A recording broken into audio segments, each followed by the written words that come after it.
आज हमारा फुकेट में है सेकेंड डे और जैसा कि मैंने आप कल का वीडियो आपके साथ शेयर किया था कि हमने जो भी फुकेट सिटी टूर के लिए हमने सब ऑर्गेनाइज़ कर लिया है, मतलब कब जाना है। तो सुबह सुबह बस रेडी हो गए थे, नाश्ते में मिल गया था बढ़िया छोले भटूरे, छोले पूरी पापड़, चावल, राइस और छोले, ढोकला, आलू पकौड़े, की आलू सब्जी, पकौड़ा, पता नहीं क्या क्या था, उपमा और बहुत ढोकला। सारी चीज़ें इंडियन डिशेस थी और इंडियन अपना जो टेस्ट है वही थी। और बढ़िया फिर खाया पिया और बस गाड़ी आ गई थी और उसके बाद फिर वो जो भी फॉर्मेलिटीज़ है वो करनी पड़ती है, मतलब जैसे कि आप उनको अपना दिखा दो कि भाई हमने पे कर दिया है और सब कर दिया। तो ये हम आए हैं बीच पर। इसका जो अमेजिंग था ये, तो मतलब यहाँ से हमें यहाँ से बुद्धा जो टेम्पल है उनका स्टैचू दिख रहा है। तो आप देखना, मैं आपको बताऊंगी। यहाँ से दिख रहा है तो वही इस बीच से दिखता है और बहुत बहुत बहुत सुंदर था। और ये हमारे होटल से हमें थोड़ा सा मेरे ख्याल से आधा घंटे की दूरी पे था। और गाइड वगैरह जो वो बताते जाते, लेकिन लैंग्वेज की प्रॉब्लम तो देखिए थोड़ा बहुत आती है, लेकिन फिर भी आराम से हो जाता है। और बहुत ही मतलब उनका शेड्यूल फिक्स होता है कि भाई आधा घंटा हम आपको यहाँ पर देंगे, आप फटाफट फ़ोटो वोटो कर लो, घूम घाम लो, वापस आ जाओ, या 20 मिनट्स देते हैं। तो इस हिसाब से हम लोग को टाइम पे फटाफट सारा एक्सप्लोर करके निकल जाना पड़ता है। और मतलब मुझे ये अच्छा लगा। और जो भी था, मतलब एक्सपीरियंस जो था वो बहुत ही बढ़िया था। बस एक प्रॉब्लम थी कि गर्मी बहुत ज़्यादा लग रही थी। और आज का सारा दिन मैं साड़ी पहन के रहने वाली थी। मैंने पहले ही सोचा था कि जब मैं बीच वगैरह पे जाऊंगी तो मैं साड़ी पहनूंगी, रील वील बनाऊंगी, लेकिन मैं रील वगैरह नहीं बना पाई। और मतलब वहाँ मेन सिटी में पहुँच के तो मैं बिल्कुल भी कोई भी रील वगैरह नहीं बना पाई। बहुत ज़्यादा थक चुके थे हम लोग। और यहाँ पर भी टाइम लिमिट थी, 15 मिनट में जाना है या 20 मिनट्स में जाना है। तो इतना टाइम ही नहीं था कि हम सेट करें कुछ और बनाएं, लेकिन कोई बात नहीं, थोड़ी बहुत फ़ोटोग्राफ्स लेकर ही फिर मैंने उसको रील में कन्वर्ट कर दिया। तो आप इंजॉय करिए, देखिए कितना सुंदर लग रहा है। और ये जो मतलब गाइड वगैरह जो है वो ईज़िली कार वगैरह जो है वो ईज़िली मिल जाती है। और हर जगह पे छोटे छोटे फुकेट सिटी में लगे हुए हैं सेंटर्स, जहाँ पे आप फटाफट अपना देख लो। अपना जो भी है वो सुबह सुबह गाड़ी आ जाती है, जब आप जिस टाइम स्लॉट पे आप चाहो। आधा दिन खाली लगेगा आपको, बाकी तो फिर आप फ्री हो जाओगे। और बहुत ज़्यादा टाइम नहीं लगता है सिटी को एक्सप्लोर करने में।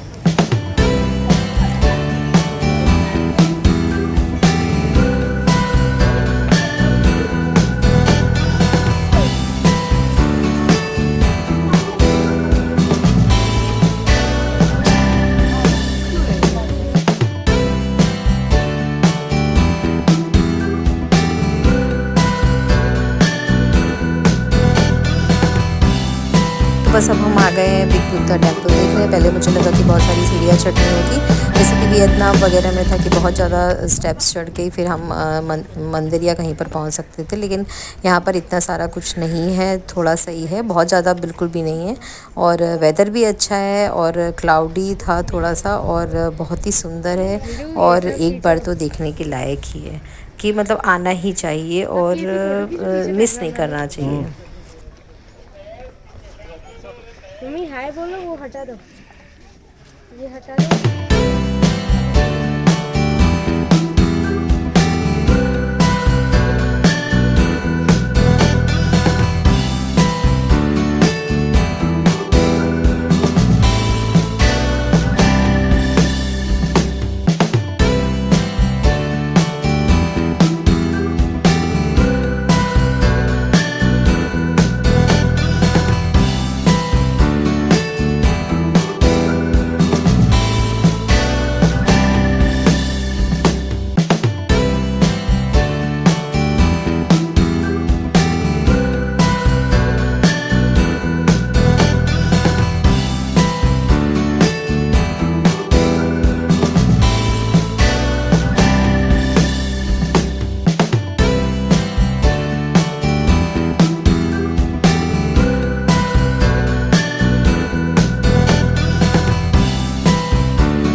यहाँ पर आप डोनेशन दे सकते हो, हाँ, अगरबत्ती लगा सकते हो और शूज़ वगैरह निकाल के वहाँ पर बना हुआ है, वहाँ पर आप प्रेयर कर सकते हो। तो उन्होंने हमें बता दिया था, उस हिसाब से फिर हमने कर दिया। और कुल मिला के एक्सपीरियंस जो है वो बहुत अच्छा रहा, और जितना भी मैं कवर कर सकती थी मैंने सब कुछ कवर किया है, तो आप लोग ज़रूर देखिएगा।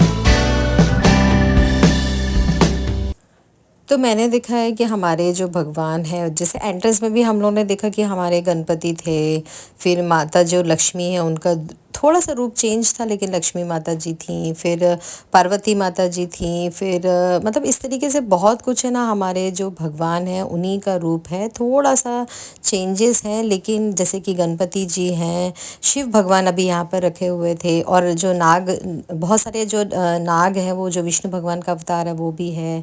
तो यहाँ से फिर एंड है, मतलब यहाँ से एग्ज़िट पॉइंट होता है, और फिर उसके बाद आप नीचे चले जाओ। तो नीचे उतरते उतरते मैंने वहाँ पर फ़ोटोग्राफ ली है, वो मैंने आपके साथ शेयर करी है। वहाँ पर जैसे कि हमारे गुजरात में जो ये वाली फ़ोटो जो घोड़ियार माता जी हैं वो क्रोकोडाइल मगरमच्छ पे सवार हैं। तो यहाँ पर भी जैसे कि एक फ़ोटो उन्होंने रखी हुई है और देवी का रूप बताया है, तो वो भी उन पे सवार है, मतलब क्रोकोडाइल पे सवार है। तो जैसे यही है कि हमारा ही बहुत कुछ धर्म जो है वो मुझे लगा कि शायद ये सब जगह पे ही पूरे जगह पे मुझे दिखाई दिया। और यहाँ पर ये बौद्ध हैं जो सबको धागा बांध रहे थे, ब्लेसिंग्स दे रहे थे और उन पर जल छिड़क रहे थे। तो फिर हम सब ने भी धागा बंधवाया और ब्लेसिंग्स ली। इतनी दूर आए हैं तो जितना हमसे हो सके हम आशीर्वाद ले सकें। तो हालांकि इसमें थोड़ा सा लेट हो गए हम लोग, मतलब 5-10 मिनट तो लगेंगे, देखिए लाइन लगी हुई थी।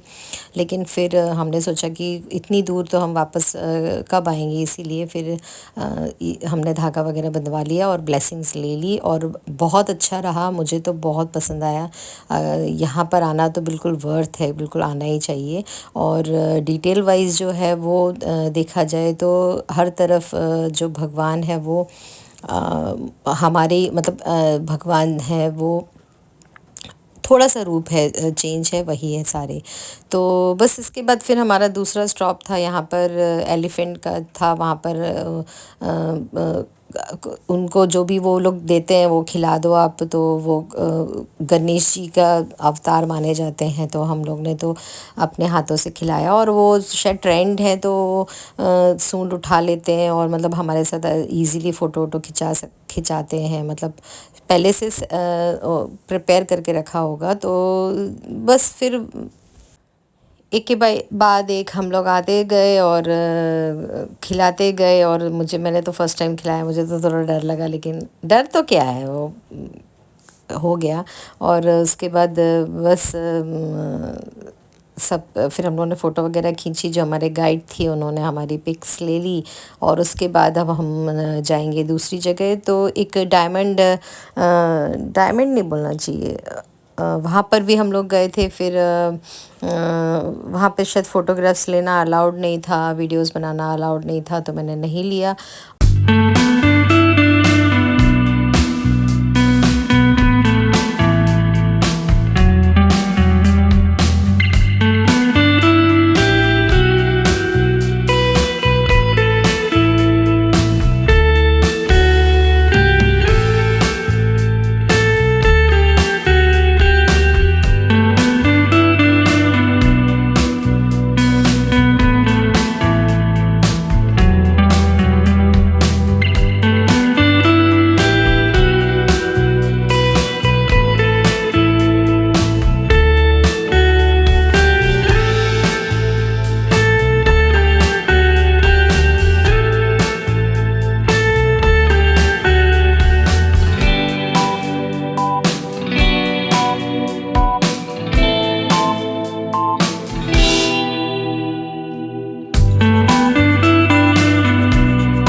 यहाँ पर एक मंदिर है, यहाँ पर ये शफ़ल करने होते हैं, ये टिक की स्टिक्स होती हैं, वो जो भी स्टिक गिर जाती है उस पे नंबर लिखा हुआ है। फिर आप यहीं साइड में आओ, वहाँ पर उस नंबर के ये यहाँ पर देखिए वो कागज़ में जो भी आपका लिखा हुआ है वो आप लैंग्वेज में कन्वर्ट करके आप देख सकते हो। ऐसा बोलते हैं कि प्रेडिक्ट होता है कि भाई आप क्या आपका है। तो मतलब हम सब ने वही किया, फिर उसके बाद उसको कन्वर्ट करके हमने पढ़ लिया कि भाई क्या प्रेडिक्शन है। और इसी तरीके से बहुत सारे यहाँ पे बौद्ध टेंपल हैं जो कि रेड वाइट गोल्ड है से हैं, कलर के हैं और बहुत ब्यूटीफुल हैं। और हम मैंने तो एक एक देख लिया और जितना मैं कैप्चर कर सकती थी मैंने उतना किया।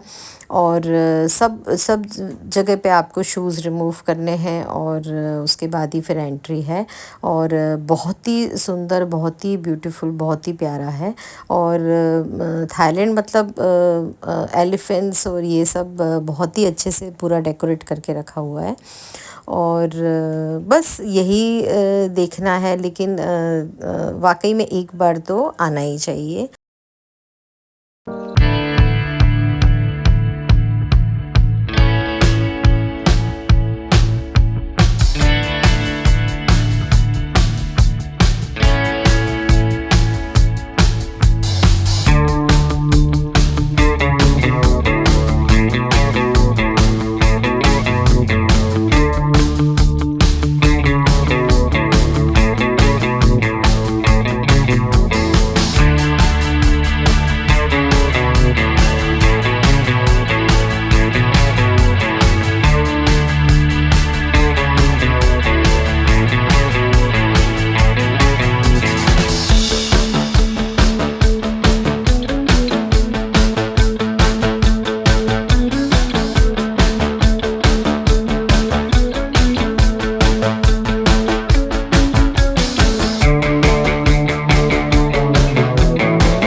हम आ गए थे ओल्ड टाउन और ये फेमस है अपनी कलरफुल अपनी ये जो स्ट्रीट्स हैं उनके लिए। और बहुत ही यहाँ पर शॉपिंग होती है, बहुत ही भरा हुआ सब, बहुत ही भीड़ रहती है। लेकिन ये दोपहर का टाइम था इसलिए इतनी ज़्यादा भीड़ नहीं थी, लेकिन फिर भी हमने जितना हो सका उतना घूम लिया, क्योंकि यहाँ पर भी टाइम की वो था कि भाई इतनी देर में हमें वापस जाना है। पहले हमने सोचा कि हम यहीं पर रुक जाते हैं, यहीं पर कुछ खा लेते हैं, क्योंकि दोपहर का टाइम था। तो फिर जो भी है खाने का हम देख लेते हैं, उसके बाद फिर हम होटल चले जाते हैं। लेकिन फिर हमने सोचा कि इंडियन रेस्टोरेंट अगर यहाँ पर नहीं मिला तो फिर क्या करेंगे, मतलब कुछ तो ऐसे नया है, एकदम नया दिखे, नया एक्सपीरियंस है, तो इतना ज़्यादा हम जानते भी नहीं हैं। तो फिर हमने वही सोचा कि अभी फ़िलहाल तो हम चले जाते हैं, जो भी है खाना वाना खा के फिर हम रेस्ट करके फिर शायद हम वापस आ जाएं। लेकिन वापस जाते जाते भी इतना लेट हो गया कि फिर हम रात रात को नहीं निकल पाए। फिर हमने वहीं जो हमारे होटल के आसपास ही हमने एक्सप्लोर कर लिया। लेकिन ये मैं आपको स्ट्रीट्स दिखा रही हूँ, बहुत ही कलरफुल, बहुत ही ब्यूटीफुल है। और वैसे भी इंस्टाग्राम और इन सब में तो ये फेमस ही है। फुकेट ओल्ड टाउन करके सब मिल ही जाएगा। और जो भी सामान था देखिए वो तो हर जगह पे सेम ही होता है, और यहाँ पर भी वही मिलेगा, सिटी में भी वही मिलेगा। तो जस्ट हमने बहुत सारा दूसरे ब्लॉग में मैं जेम्स बॉन्ड आइलैंड शेयर करूँगी। चलिए फिर मिलते हैं, तब तक के लिए बाय बाय।